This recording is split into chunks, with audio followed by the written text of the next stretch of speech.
बिस्मिल्लाहिर्रहमानिर्रहीम, अस्सलाम वालेकुम और खुश आमदीद ब्रंच टॉक में। मैं हूं आपकी मेज़बान फ़रा साथिया और आज हम आए हैं लाहौर में, जहां पर मिलेंगे हम मुल्क के ऐसे मशहूर और मारूफ अदीब से, ऐसे खूबसूरत शायर से जिनकी लिखी हुई नज़में, जिनके लिखे हुए ड्रामे आज भी हमारे दिलों में हैं और हम अक्सर उनकी नज़में जो हैं वो सुनते हैं। ड्रामा सीरियल वारिस जो है वो किसे याद नहीं होगा। इसके अलावा बेशुमार और ख़ूबसूरत ड्रामे जो कि आपने तहरीर किए।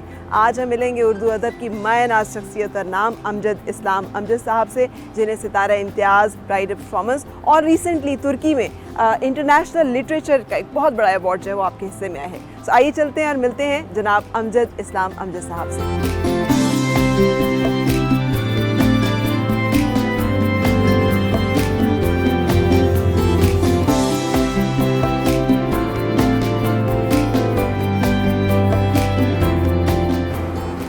अस्सलाम वालेकुम। कैसे हैं? कैसे बच्चे आप? शुक्रिया। माशाअल्लाह, आइए। Thank you.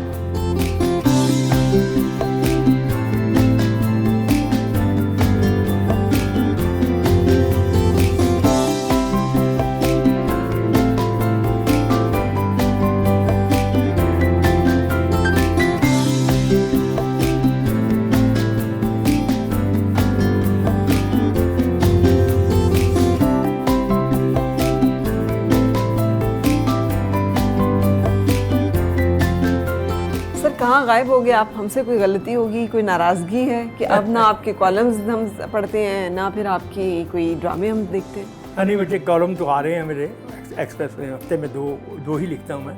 ड्रामा मैंने वाकई 15-20 साल से छोड़ा हुआ है। और इत्तेजाजन छोड़ा? इसमें जितने भी लफ्ज़ इस वज़न में हैं वो सारे लगा दो। अच्छा। हाँ, असल में हुआ यही है कि जब से पीटीवी ने, आपको कहना चाहिए कि एक तरह से हथियार डाल दिए ज़माने की तब्दीली के सामने, तो हम लोग तो चूँकि पीटीवी ही की पैदावार थे, इसी के साथ हम बड़े हुए, इसी की वजह से हमें जो भी नाम वाम है इसी की वजह से मिला। तो इसलिए मैं अक्सर कहा करता हूँ कि जब मैं कोई अदरवाइज़ कुछ चैनलों पर उल्टी सीधी चीज़ें देखता हूँ तो मुझे गुस्सा आता है, लेकिन जब मैं पीटीवी पर देखता हूँ तो मुझे दुख होता है। तो ये चीज़ें जो थी कि हमने कितनी कमाल की अचीवमेंट की इस मीडियम में। 64 में जब ये टीवी चला है तो 15 साल के अंदर अंदर इसने पूरे मुल्क को, बल्कि जहाँ जहाँ जाता था उसको कैप्चर जी, उर्दू बोलने वाले लोगों में ये इसकी एक बकार था। लेकिन उसमें जो गलती बच्चे की ना हम लोगों ने, कि हमने एक्सेप्शन से रूल बनाने की कोशिश की, क्योंकि जिस ज़माने में टीवी आया तो जितने हमारे लिखने वाले अच्छे लोग थे वो सारे इसकी तरफ आ गए, बिल्कुल तेज़ी के साथ आ गए, कि जहाँ एक नया मीडियम था जिसमें ऑडियो भी थी, वीडियो भी था, आउटडोर भी थी और स्क्रीन का अपनी खूबसूरती भी थी सारी। फिर हमारी मेरी हसीना मोइन वाली नस्ल आई है, जिसमें बाद में असगर नदीम सैयद, यूनुस जावेद और दूसरे फारूक कैसर साहब, ये सारे शामिल, मुन्नू भाई।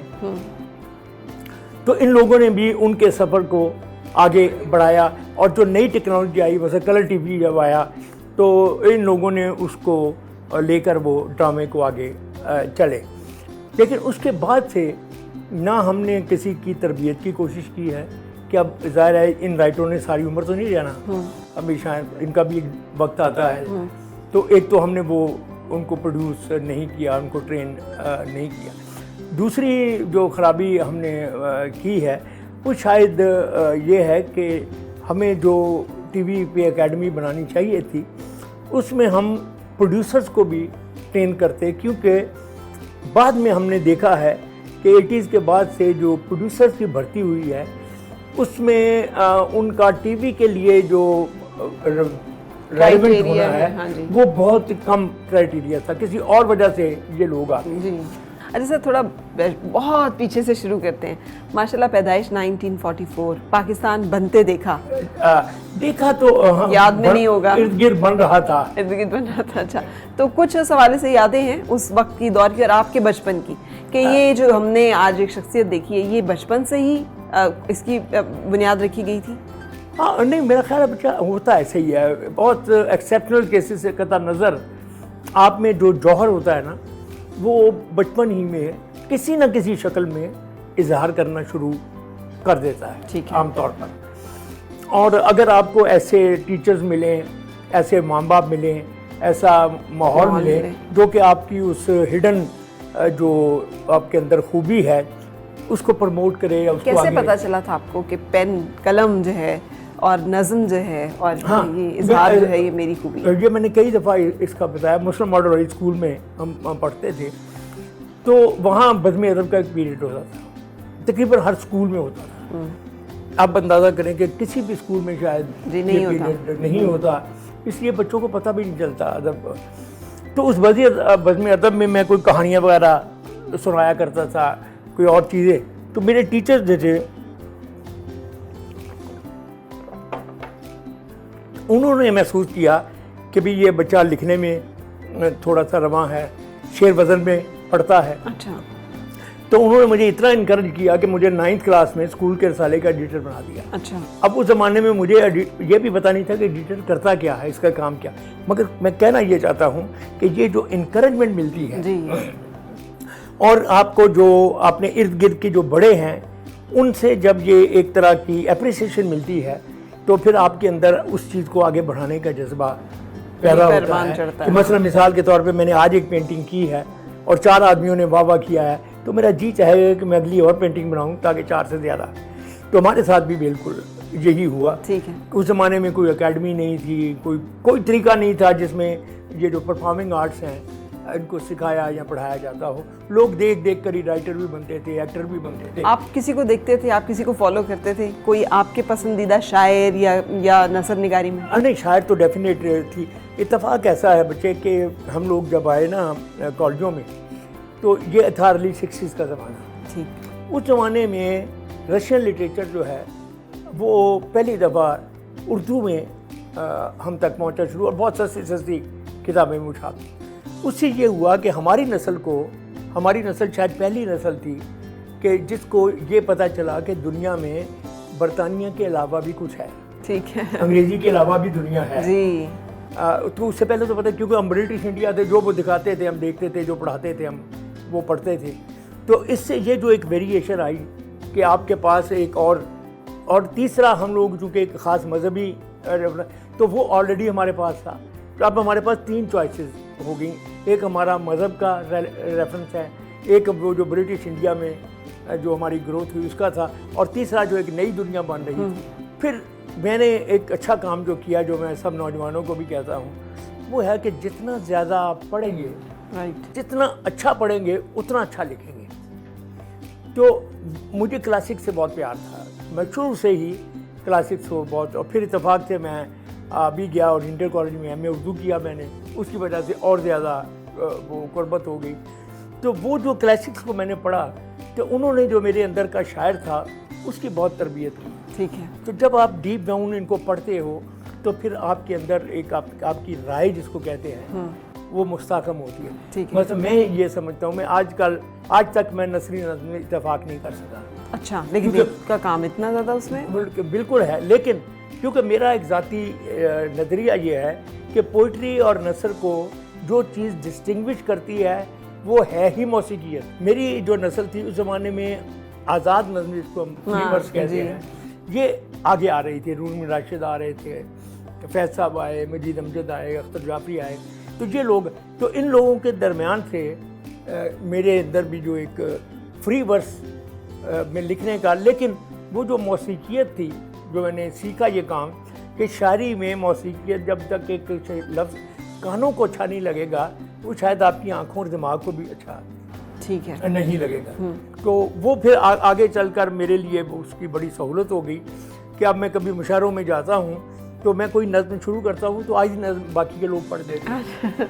अब उसकी एक खूबी तो शायद वो नज़्म खुद हो, लेकिन एक खूबी उसकी ये है कि उसके अंदर रिदम इतना है तो रिदम की वजह से याद हो जाती है। बिल्कुल। अच्छा, ये जो आपके अंदर मोहब्बत की एक बड़ी एक खूबसूरत कैफियत है और मुस्तकिल है, जो आपका उसका एक्सप्रेशन इतना खूबसूरत और इतना लाजवाल है, और इतना आपने उसको, यानी इतनी मोहब्बत इटसेल्फ खूबसूरती है, लेकिन आपने उस खूबसूरती को खूबसूरती बख्शी। ये कैसे मुमकिन हुआ, और क्या आप वाकई इतने रोमान परवर इंसान हैं?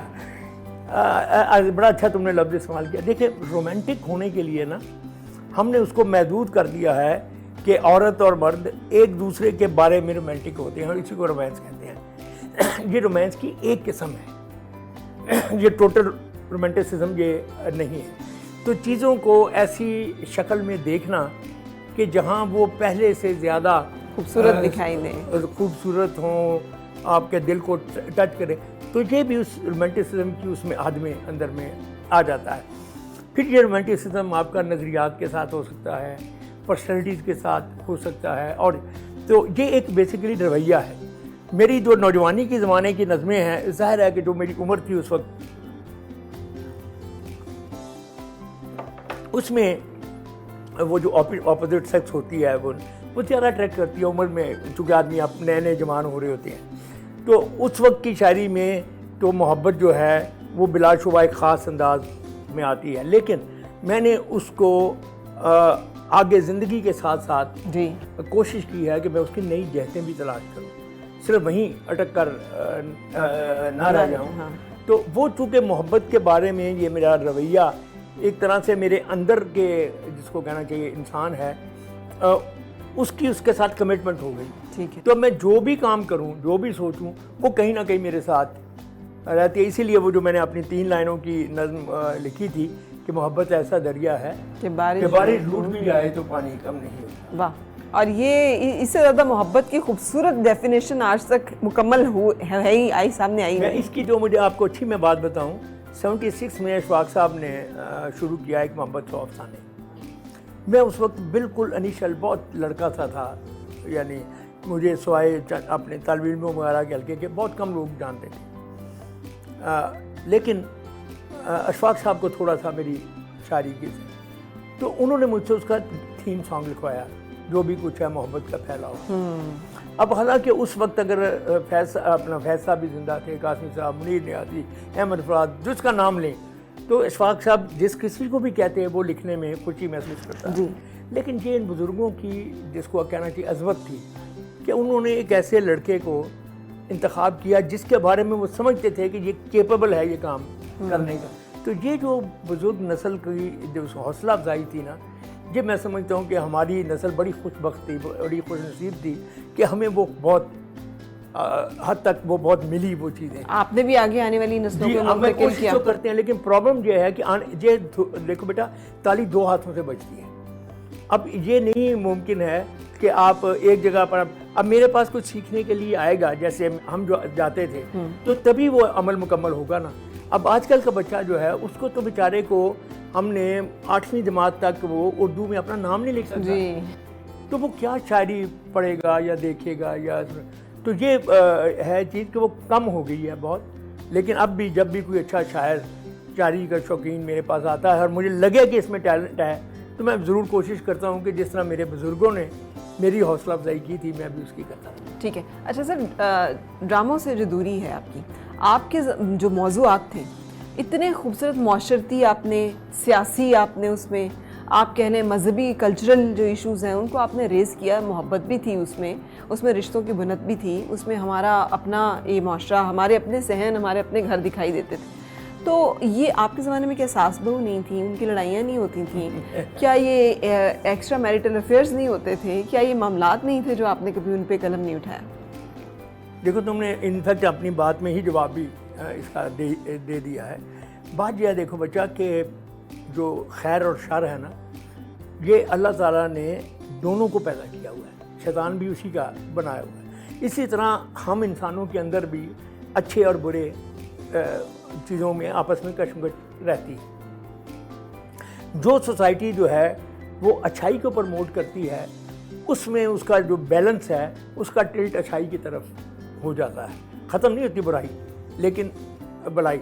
तो पीटीवी में जो एक खूबी थी कि ये इसका नाम था फैमिली टीवी, और वो वाकई फैमिली टीवी था, क्योंकि मैं अपने बहन के साथ, बच्ची के साथ, बाप के साथ, सबके साथ बैठ के उसको देख लेता था। अब आजकल हमारा जो टीवी ड्रामा है वो बाद औक़ात आप अपनी बीवी के साथ बैठ के नहीं देख सकते, इस तरह के उसमें बातें वो इस तरह से वो ब्रंटली वो की जाती है। तो हम लोगों ने ये सीखा था कि आपने जो लिखना है उसमें मुआशरे के वो मसाइल जो कि हकीकी मसाइल हैं और पूरे पाकिस्तान के हैं और हर नस्ल के हैं, तो आपने देखा कि टीवी में हफ्ते में जो 5 ड्रामे चलते थे, उसमें एक पेशावर टीवी से आ रहा है, कोयटा टीवी से आ रहा है, कराची से आ रहा है, इस्लामाबाद से आ रहा है। तो एक तो ये गैलेक्सी अपनी जगह पे एक बड़ी खूबसूरत गुलदस्ता सा बन जाता। फिर इनके थ्रू वहाँ के कल्चर, वहाँ के लिबास, वहाँ के रस्म व रवाज, वहाँ के लोगों की आदत, तो उससे वो जो एक नेशनल कौम होती है ना, तो कौम उस तरह से बनती है जब हम सब एक दूसरे को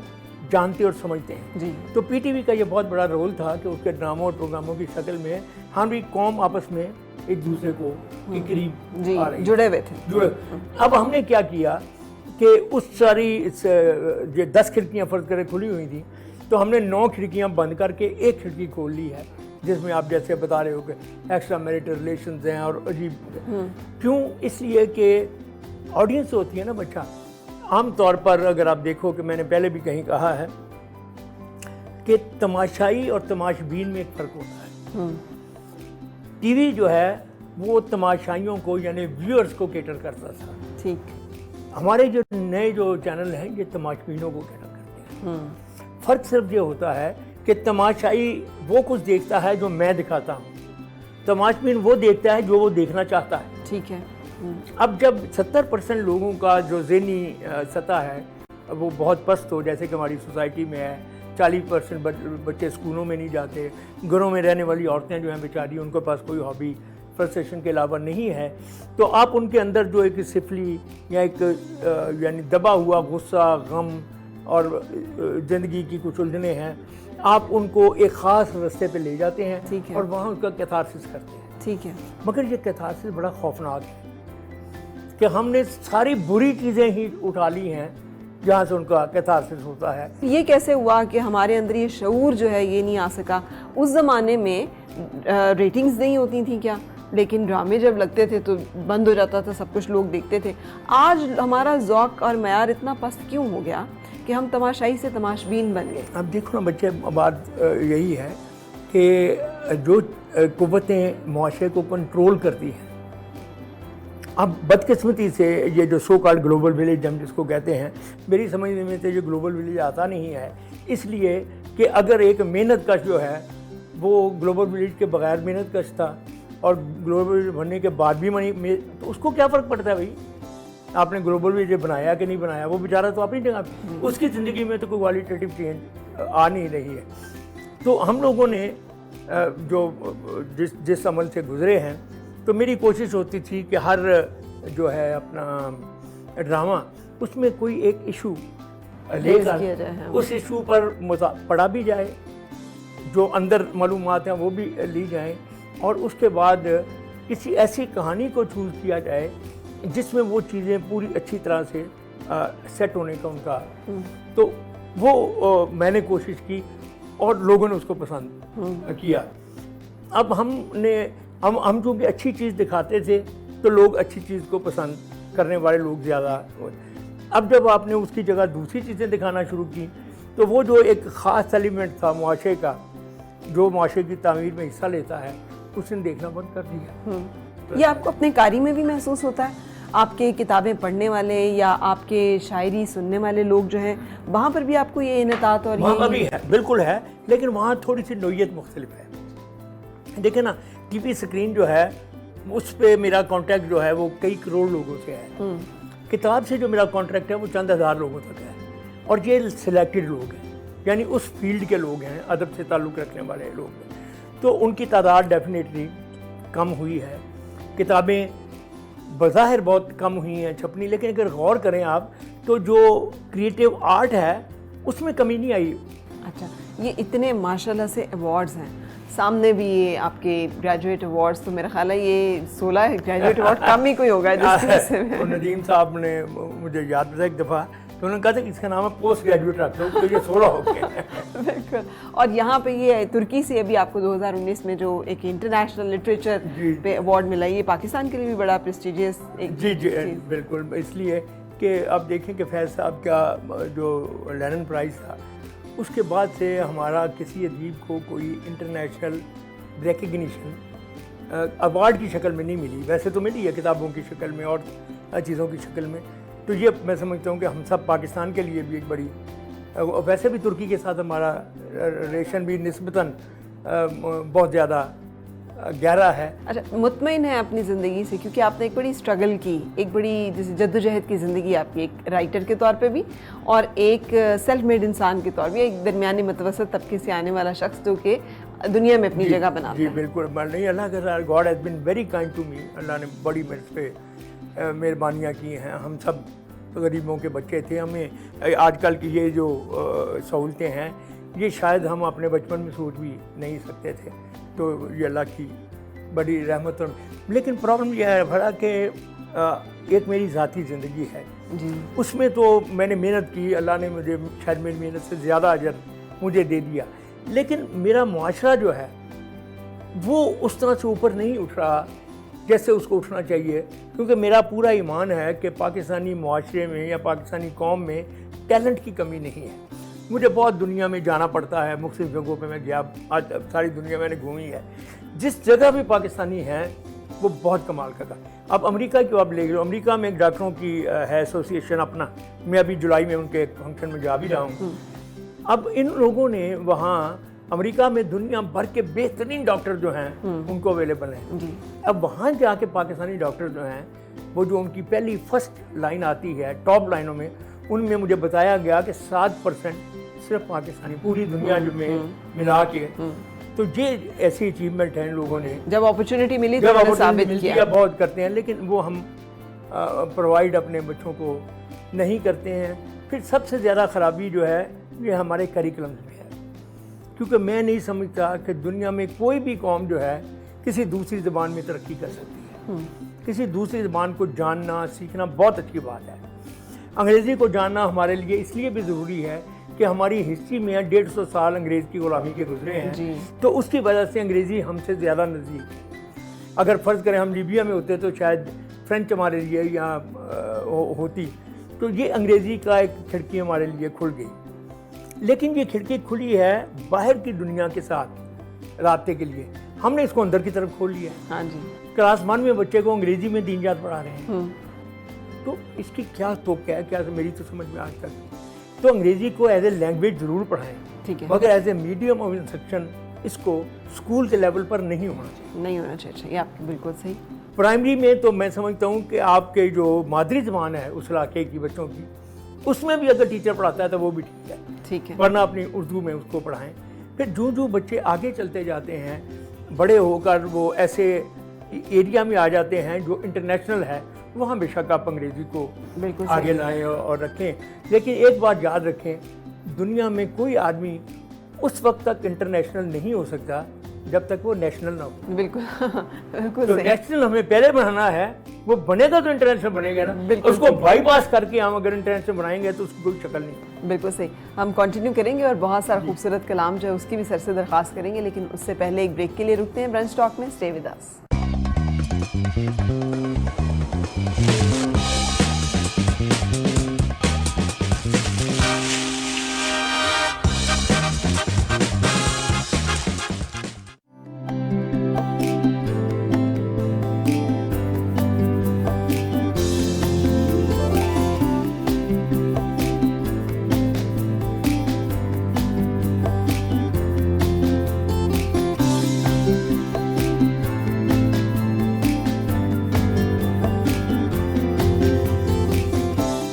वेलकम बैक। आप देख रहे हैं ब्रंच टॉक और आज हम मिल रहे हैं जनाब अमजद इस्लाम अमजद साहब से, और अभी हमें ज्वाइन किया है आपके फेवरेट पोते ने। मैं कह दूं फेवरेट जी पोता? जी जी बिल्कुल, सारे पोते फेवरेट होते हैं, ये ज़रा मोस्ट फेवरेट है। ये मोस्ट फेवरेट है। अस्सलाम वालेकुम मूसा, क्या हाल है आपका? आपका नाम मूसा ज़ीशान।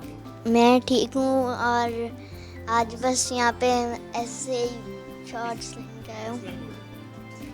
तो आप दादा के फेवरेट पोते हैं, यस ये आपको पता है? यस आई नो ऑल्सो आपको भी पता चला, वेरी गुड। क्यों? बिकॉज मैं उनको बहुत ज़्यादा हंसाता हूँ। आप उन्हें मैं जोक्स उनको सुनाता हूँ और बाद में मेरी जो फेवरेट चीज़ है वो जो मुझे इस दुनिया में ऑलमोस्ट मेरी ज़रूरत है वो डैट इज़ PHONE फ़ोन। अच्छा, तो वो आपको सारा कुछ मिल जाता है? अगर मैं उनको हंसा दूँ फिर वो दे देते हैं, इसलिए इसलिए वो आपको पता है, आपने उनकी दुखती रग पकड़ ली है। Very good. ये शायर भी है जी, इसने मेरे साथ मिलकर नज़्म भी लिखी है। बात तो हमें वो सुनाई, सुनाए तरह जरूर सुनाई। जो मिल्टन जो भी लिखी- बात करो तुम बच्चों पहले उसको तोलो, तुम सच में हो नुकसान भी चाहे झूठ कभी ना बोलो तुम। सच में हो नुकसान भी चाहे झूठ झूठ कभी ना बोलो। वाह वाह। दादा ये बातें समझाते भी हैं? जी कितना टाइम आपका इकट्ठे गुजरता है, क्या क्या कुछ होता है उसमें? मेरा गुजर जाता है 1 से 2 या आधा 1 से 1 घंटा तो गुजरता है, कभी कभी उससे आधा घंटा ऊपर भी ऊपर भी चला जाता है। ये आप दोनों का एक्सक्लूसिव टाइम है, उसमें आप बातें करते हैं, सिर्फ बातें करते हैं। बातें करते हैं। Very good. और आपका फेवरेट टॉपिक क्या है बातों का? बातों का मेरा ऐसी कोई गेम्स खेल लेता हूँ दादा के साथ। अच्छा, दादा गेम्स खेलते हैं। ये आपके अंदर ना एक मिजाज, शगुफ्ता मिजाजी हमेशा से रही है, जो आपकी तहरीरों में इतनी नुमायां नहीं है जितनी आपकी शख्सियत में अदरवाइज महफिलों में रही है। तो ये क्या था कि वो बस यार वो मेरे ख्याल में कुछ ऐसा भी हुआ कि मैं शुरू में चूँकि स्पोर्ट्समैन था, हाँ जी, क्रिकेट आपने बहुत क्रिकेट खेली। खेला। हाँ तो स्पोर्ट्समैन में मैंने देखा है कि जो टीम गेम खेलने वाले लोग हैं ना, उनमें एक ख़ास तरह का टेम्परामेंट डेवलप होता है, क्योंकि आपको हार को सहना आप सीख जाते हैं। हार के प्रोसेस से गुजरना, फिर हार को सहना और फिर उसको भूल कर दोबारा रिएक्टिवेट होना। तो मैं समझता हूँ एक तो शायद ये चीज़ होगी जिसने ज़िंदगी में मुझे सिनिक नहीं होने दिया, पेसिमिस्ट नहीं होने दिया, डिप्रेस नहीं होने दिया, और वो ये था कि this is not the end of it, ठीक है। दुनिया भी आगे ठीक है। है। और फिर दूसरे मैंने ये देखा है कि जैसे रसूल करीम की हदीस भी है कि मुस्कुराहट भी एक सदका है। जी। तो ये मैंने जब मुझे दुनिया में बाहर जाने का मौका मिला तो मुझे इस बात की जो अमली शक्ल नज़र आई कि आप लंदन की किसी सड़क से गुजर रहे हैं, एक गोरा सामने से आता है जिसका कोई ताल्लुक तारफ़ आपसे नहीं है, वो आपके पास से गुजरते हुए आपको देख के मुस्कुराता है और कहता है हैव ए नाइस डे। अब ये जो चीज़ें हैं उन्होंने सीख ली, हमने नहीं सीखी। हालांकि हमारा तो दीन भी हमें यही सिखाता है, हमारा कल्चर भी हमें यही सिखाता है। तो मैंने यही कोशिश की है कि जो लोगों को एट ईज़ किया जाए। ठीक है। आप किसी महफिल में हो, किसी जगह पे हो, बजाय इसके कि आप अपने ऊपर कोई लबादा ओढ़ के मैं जी बड़ा दानिश्वर आदमी हूँ, हूँ, हाँ। मैं बड़ा मशहूर आदमी हूँ, दानिश्वर हूँ, इसलिए मैं बड़ा सीरियस हूँ। नो, तो ज़िंदगी को एंजॉय करना चाहिए और लोगों के साथ उस तरह की बातें करनी चाहिए जो जिस तरह की बातें वो आसानी से कर और समझ सकते हैं। ठीक है। अमीर तक मीर ने, जो कि आज से कुछ 50 साल पहले पैदा हुआ, दुनिया में कहीं ट्रैवल नहीं किया, कुछ देखा नहीं, ना उसके पास किताबें थी, लेकिन उसने दास कैपिटल की जो पूरी थीम है हैव्स और हैव नॉट्स की, उसको एक शेर में बंद कर दिया। मैं कई दफ़ा पढ़ चुका हूँ, लेकिन मुझे हर दफ़ा मज़ा आता है ये सुनाने में कि वो कहता है कि अमीर ज़ादों से दिल्ली के मत मिलाकर मीर, वाह। अमीर ज़ादों से दिल्ली के मत मिलाकर मीर, कि हम गरीब हुए हैं इन्हीं की दौलत से। अरे वाह, ये तो आजकल के हम दौर कैसे तक का स्लोगन यही है। कैसे जो है उसने, तो ये जो चीज़ें हैं, और फिर ये है कि जो शायरी आपको मसरत देती है, जो अच्छे लोगों की सोबत, मोहब्बत करने वालों की सोबत जिस तरह आपको एटीज़ करती है और आपके अंदर के बोझ को कम करती है, तो ये हमारा भी फ़र्ज़ बनता है कि हम भी दूसरों के बोझ को कम करने की कोशिश करें। इसलिए मैं कोशिश करता हूँ कि हमें मुस्कुरा कर ज़्यादा से ज़्यादा बातें करनी चाहिए।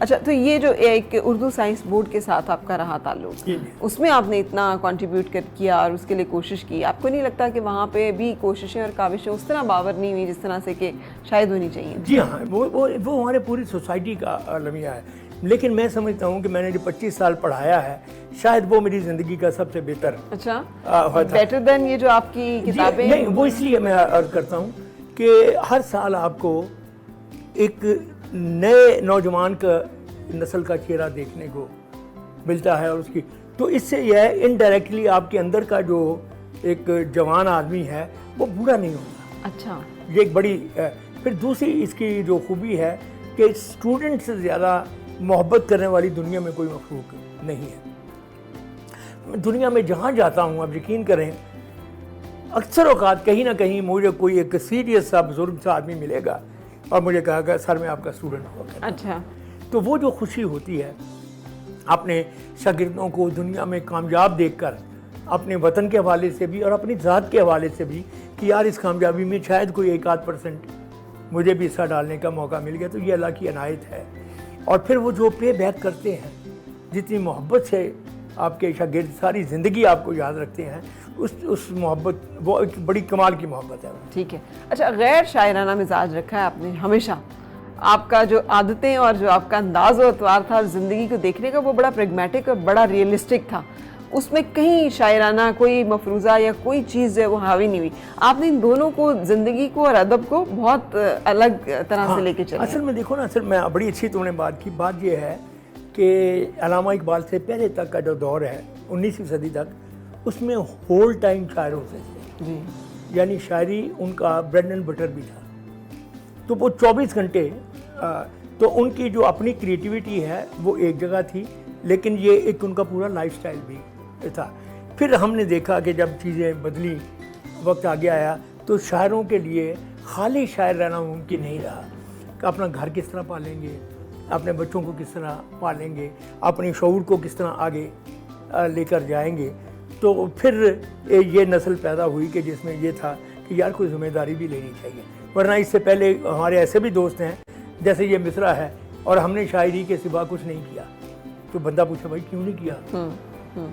तो शायरी तो आपने बहुत अच्छी की, लेकिन ज़िंदगी के अपने तकाज़े भी। ठीक है। ये कैसे मुमकिन हुआ कि हकीकत कभी आपके रोमांटिसिज्म पे गालिब नहीं आई?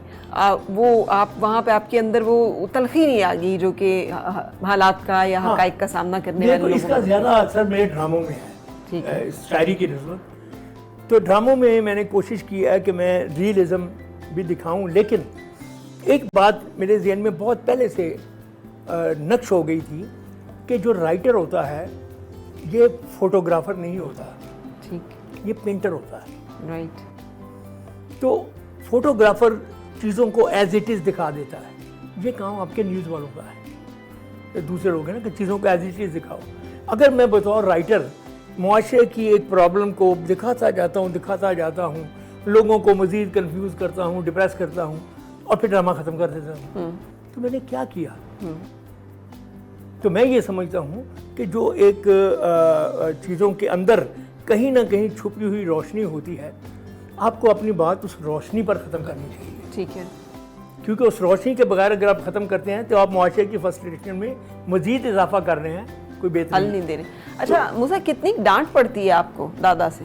कभी कभी अगर कोई गंदी शरारत कर तो पड़ती है, थोड़ी पड़ती है। अच्छा, और दादा की शायरी कितनी आपको सुनाते हैं? बहुत। उनकी टोटल कुछ नज़में मुझे टोटल आती हैं। हाँ, कौन कौन और सी? मैं अभी सुनाता हूँ। और मुझे यहाँ पे जितनी भी चीज़ें आप मुझे उन पे कुछ भी पूछ लें, मैं उस पर शेर बना दूंगा। वाकई? चलो इस पे बनाओ। पानी। ग्लास नहीं तो पानी नहीं, पानी नहीं तो ग्लास नहीं। Very good, very good. अच्छा, तो आप बड़े होके क्या बन रहे हैं? शायर और आर्मी ऑफिसर। शायर और आर्मी ऑफिसर, बड़ा ज़बरदस्त कॉम्बिनेशन है ये कर लेंगे दोनों काम आप? चलेंगे। बहुत मुश्किल। माइक पास रखो। चलो अब मुझे बताओ कोई अच्छी सी दादा की नज़म जो आपको, आपकी फेवरेट हो, वो सुनाए। मेरी फेवरेट अगर कभी मेरी याद आए तो चांद रातों की नरम दिलगीर की रोशनी में किसी सितारे को देख लेना। अगर वो नखले फलक से उठकर तुम्हारे कदमों में आ गिरे तो ये जान लेना मेरे इस्तारा था वो मेरे दिल का। कि वो इस्तारा था मेरे दिल का। मेरे दिल का। 2 जगह गलती की, छोटी छोटी, लेकिन कोई बात नहीं, बड़ी ज़बरदस्त है।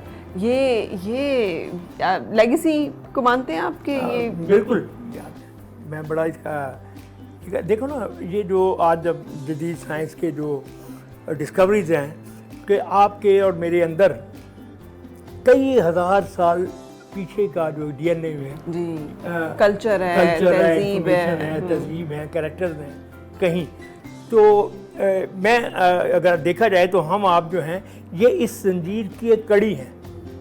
हमारे पीछे कुछ चीज़ें हैं, हमारे आगे कुछ चीज़ें हैं।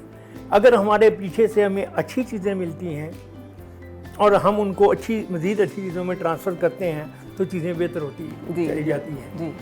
तो ये चीज़ जो है इसको हमें ज़रूर देखना चाहिए कि लोगों में, बच्चे देखो, एक तो बर्दाश्त की कमी जो है वो तो है बहुत ज़्यादा। जो मेरा दिल जिससे बहुत ज़्यादा दुखता है ना, वो है खुश दिली की कमी। लोगों ने खुश होना छोड़ दिया है। खुश दिली से एक दूसरे से बात करना छोड़ दिया। आपके ख्याल में क्या वजह है इसकी? इसकी बुनियादी वही मैं अर्ज़ कर रहा हूँ ना कि जो आपको हैमरिंग होती है, एक तो आपको लाइवलीहुड जो है ज़िंदगी कमाना, उसमें दिक्कतें बढ़ रही हैं। फिर आपके इर्द गिर्द जो मुआशरा है वो आपको मुख्तलिफ तरह से डिप्रेस करता जा रहा है जी। तो इन सारी चीज़ों से मिल के आपके अंदर का आदमी चिड़चिड़ा हो जाता है और फिर वो चिड़चिड़ाहट जो है वो हमारे चेहरों पर भी नज़र आना शुरू हो जाती है। और बहुत कम लोग हैं जो इससे ऊपर उठकर, ये आप पर कभी ये स्टेज नहीं आई जिसको यासियत कह लें, उदासी कह लें, डिप्रेशन कह लें, मायूसी कह लें? आपने बताया कि एक तो स्पोर्ट्समैन स्पिरिट ने हमेशा आपको रखा, लेकिन उसके अलावा भी कभी ऐसा नहीं हुआ कि आपने जो चाहा हो आपको ना मिला हो? हाँ नहीं, ज़रूर ज़ाहिर है हम हर माकूल इंसान की ज़िंदगी में ये उतार चढ़ाव तो आते हैं, लेकिन एक तो ये दो वजह मैं समझता हूँ। एक तो रब करीम ने जो मुझे तबीयत दी वो वही थी कि कहाँ आके रुकने थे रास्ते, कहाँ मोड़ था उसे भूल जा, वो जो मिल गया उसे याद रख, जो नहीं मिला उसे भूल जा। वाह। तो एक तो ये अल्लाह ने मुझे दी, जिसकी वजह से बहुत सारा बोझ मेरा कम हो गया। वरना लोग सारी उम्र ऐसा बोझ उठाए फिरते हैं जो कि एक्सेस बैगेज होता है। ठीक। आपने खामखा किसी का बोझ जो है वो उठाया हुआ। अच्छा, एक वालिद के तौर पे वक्त मिलता था, क्योंकि आपने किस वक्त शायरी करते थे, किस वक्त पढ़ाते थे, महफिल में आप जाते थे, कॉलम्स लिख रहे थे, ड्रामा लिख रहे थे, तो एक बड़ी एक्टिव और बड़ी बिजी मसरूफ लाइफ। देखो ये बड़ा उसमें वो अपनी कोई तारीफ़ का सा पहलू निकल आएगा जो मैं उस समय, लेकिन ये मेरी तबीयत में शुरू से थोड़ा सा एक डिसिप्लिन था, तो उसमें मैंने कोशिश हमेशा की है कि जो चीज़ जिस जगह पर है और जितनी है उसके मुताबिक उसके साथ तो अब ये जो मेरा ख़ानदान है, मेरा घर है, मेरे बीवी बच्चे हैं, ये इनकी एक टाइम की अपनी डिमांड है। तो मुझे ये चाहिए कि मैं अपने जो 24 घंटे हैं उनके अंदर वो टाइम का उन्हीं के लिए रखूं। तो ये ज़रूरी नहीं कि 24 घंटे आप इसमें अमल कर सकें, लेकिन ज़्यादातर यही हो। ठीक है। कभी इसमें आप खुद अपने ऊपर भी प्रेशर आया है? कभी आपने अपनी फोरगो किया हो अपनी बहुत सारी से आपकी वो नज़म रोशनी मिजाजों का क्या अजब मुकद्दर है? हाँ, तो ये आपकी अपनी भी दास्तान है इस तरह की? हाँ, लेकिन फरा मैंने जैसे तुम्हें कहा ना कि अल्लाह का मुझ पर बड़ा करम रहा है कि ये इस तरह की फेजेस आई ज़रूर हैं, लेकिन ये लंबी नहीं रही। ठीक है। और बहुत ज़्यादा जिसको कहना चाहिए ना इसमें जो शैटर करने की ताकत होती है वो भी ऐसी, तो इसलिए ये चीज़ें जो हैं ये ज़िंदगी का रास्ते में बहाव में चलती आने वाली चीज़। वालिदैन का क्या सा रवैया अंदाज था? उन्होंने आपको देखा कामयाब होते हुए या नहीं देखा? देखो, मेरे से मन में बताया कि हम सब लोग बड़े गरीबों की औलाद है। मेरे वालिदैन भी, अब मेरे वालिद साहब जो हैं वो भी एक दस्तकार थे, कोई ज़्यादा पढ़े लिखे भी नहीं थे, लेकिन एक तो ये है कि उनको ने मुझे याद है कि जब मैं BA में भी था, उन्होंने शायद मैट्रिक भी नहीं किया था पूरा, लेकिन अंग्रेज़ी ग्रामर उनकी मुझसे ज़्यादा अच्छी थी। अच्छा। तो फिर उनको नावल पढ़ने का शौक़ था, जिसकी वजह से बचपन में मेरी रीडिंग हैबिट बनी। तो मैं लाइब्रेरी से उनकी किताबें वापस आना जाना करता था। तो मुझे याद है मैं इब्ने सफ़ी का नावल जो 112 सफ़े का होता था, वो नावल आने जाने के दरमियान पूरा कर लेता था। अच्छा। इतनी तेज़ मेरी स्पीड भी थी और इतना मैं, लेकिन उसका जो सबसे अच्छा फ़ायदा हुआ ना वो है रीडिंग हैबिट का डेवलप होना। तो हम आजकल बच्चों को में अंदर ये हैबिट पैदा ही नहीं करते। देखिए, रीडिंग हैबिट एक दफ़ा आ जाएगी यहाँ तो वो हर तरह की चीज़ को पढ़ लेंगे, लेकिन अगर हैबिट ही नहीं आएगी तो फिर वो सारी ज़िंदगी जो है वो तीर तुक्के से ही काम चलाएंगे। तो मेरे वालिदैन का ये मुझ पर बड़ा एहसान रहा कि अपने महदूद वसाइल के बावजूद उन्होंने मेरे फैसले मुझे करने दिए। अच्छा, ठीक है। ये को बहुत कम होता है जी। शादी समेत ये फैसले?